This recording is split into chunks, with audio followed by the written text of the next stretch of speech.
Hi hello friends, good morning. It's Sunday morning எந்திரிச்சு வரும்போது அம்மா டீயெல்லாம் போட்டு வச்சுருந்தாங்க.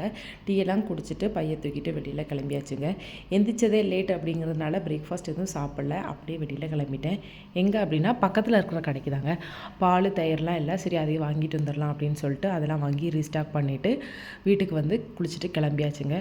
கிளம்பி எங்கே போனோம் அப்படின்னா பிம்பிரி தானங்க போனோம். பிம்பிரியில் கொஞ்சம் ஒர்க் இருந்தது, அதை முடிக்கிறதுக்காக தான் போனோம். நானே ஹஸ்பண்டும் போகிறதா தான் பிளானு.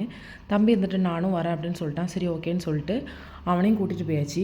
டைம் 4 மணி ஆச்சு, இது வரைக்கும் வேலை முடியலை. சரி ஓகே, பக்கத்தில் ஏதாவது சாப்பிட்டு வரலாம் அப்படின்னு சொல்லிட்டு சின்ன ஹோட்டல் மாதிரி இருந்தது, அங்கே போய் நான் மிசல் பாவு ஒரு டீயும் குடித்தேன். ஹஸ்பண்ட் புலாவும் சாப்பிட்டாங்க. சாப்பிட்டுட்டு பார்த்தா இன்னும் வேலை முடியலை. சரி ஓகே, பக்கத்தில் டிமார்ட் இருக்குது, கொஞ்சம் திங்ஸ் வாங்க வேண்டி இருந்தது, அதையும் வாங்கிட்டு வந்துடலாம் அப்படின்னு சொல்லிட்டு இந்த பக்கத்தில் இருந்த டிமார்ட் போயிட்டேன். இது நான் வந்து மேரேஜ் ஆன புதுசில் இந்த டிமார்ட்டுக்கு போயிருக்கேன். இப்போ ஷிஃப்ட் ஆனதுனால இங்கே வர முடியதில்லை. இப்போ இன்றைக்கி வந்ததுனால இங்கே போனோம். போயிட்டு நைட்டு ரீச் ஆக லேட் ஆயிடுச்சு.